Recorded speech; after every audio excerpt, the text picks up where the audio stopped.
Hola, hola. This is your boy Tico Trent back in front of my flag again. I love that flag. Let me stop. No, yeah. I'm gonna address a problem. I'm gonna address a myth that a lot of women. I see a lot of women saying in various comments on social media and stupid shit like that. Basically, where there's always to talk about relationships ending and why they end and stuff like that. They'll say something stupid like, well, if the man was this or the man was that, or if the man was this, or it's always the man's problem. That's the reason why relationships don't last that longer. Divorce is always in. And I got to reading one day a magazine about to basically looking. I was recently reading a magazine about that shit, and the article basically stood out to me about divorces and stuff like that. After they got after they legalized gay marriage and lesbian marriages and stuff like that. So I had to read it just to see if the shit that women say was true. How they say, well, I would still be married if it wasn't for my husband, or I would still be married if it wasn't for this, or basically always blaming the man. So I was reading the article, and I noticed that out of all three groups of people who are married, I'm not including the people who do that other bullshit, open marriage bullshit. These are just gay, lesbian, and straight marriages, basically. And I was reading it, and I noticed that lesbian marriages have a higher rate of breakup than heterosexual marriages. Let that shit sink in. Lesbian marriages have a higher rate of breakup than heterosexual marriages. Let that shit sink in. Then the thing that was the kicker that really kicks the theory that women always blame the men while they're married, while they're getting a divorce and stuff like that, was gay divorce rates.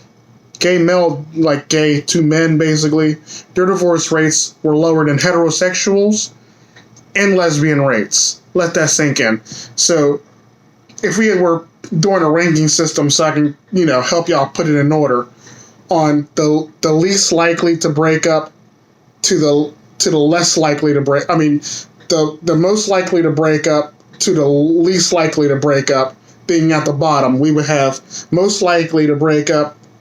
Get a divorce would be lesbians. Second most likely to get a divorce would be heterosexuals. That means a male and female basically marriage. And the marriage that is least likely to get a divorce would be the gay marriage. Let that shit sink in. Let that shit swirl around in your head while I sip my apple juice.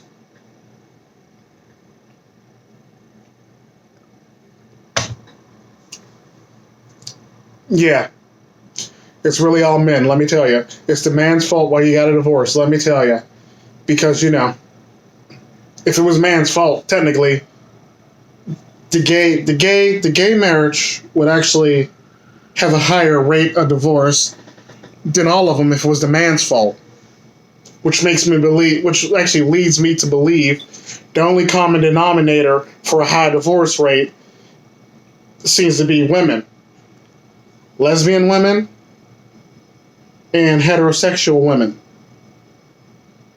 Women execute 75 to 80% of divorces in heterosexual relationships, and women pretty much, it's kind of women no matter what. In a lesbian relationship, they pretty much execute divorces higher than heterosexuals.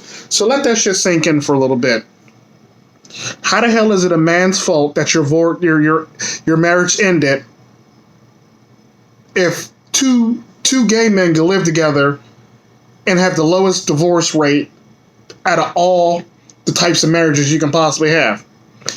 Let that shit sink in. So it's man's fault, but two gay men can live together and have no fucking problems whatsoever. Let that shit sink in. Two gay men can live together and not have any problems and still stay together and be a very loving couple. A heterosexual couple actually has a better chance of staying together than a lesbian couple. So what that lets me know is the only common denominator in this is women.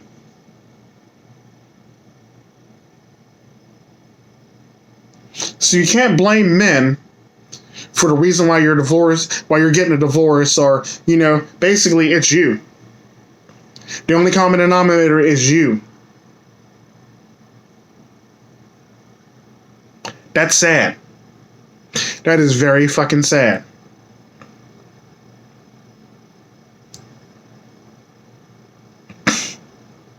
And I always laugh about stuff like that when I see women in the comments, but it's always funny how it's the man's fault, but she's the one that's actually executing the divorce. It was the man's fault. He should be executing the divorce.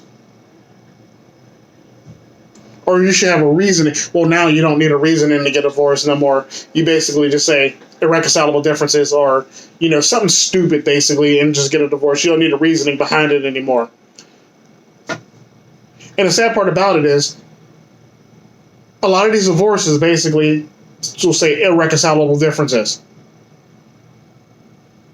But they'll swear down that they cheated, but it's not in a reasoning for divorce. It just is irreconcilable differences. Or the irreconcilable differences are we're in different places or some stupid shit like that, basically. It's never he cheated, he beat me, nothing like that, basically. It's irreconcilable differences. But when they get to court and they take a man to court, they'll say he was abusive, he did this, but the shit in the reasoning box is irreconcilable differences. Let that shit sink in. So actually, in heterosexual relationships, it's the woman's fault why she's divorced. Just like in the even higher bracket of lesbian couples, it's a woman's fault why they're divorced. And if it's man's fault why they're divorced, how the hell come gay couples are least likely to get a divorce than all the rest of the couples, basically? Let that shit sink in. Gay couples are less likely to get a divorce than all the rest of the fucking people getting married. Two males are less likely to get a divorce than a heterosexual couple and a lesbian couple. Let that shit sink in. Makes no sense. Blows your lives out the water, women. Gotta do better now. Gotta step your game up or something. Gotta do something. Because I smell bullshit.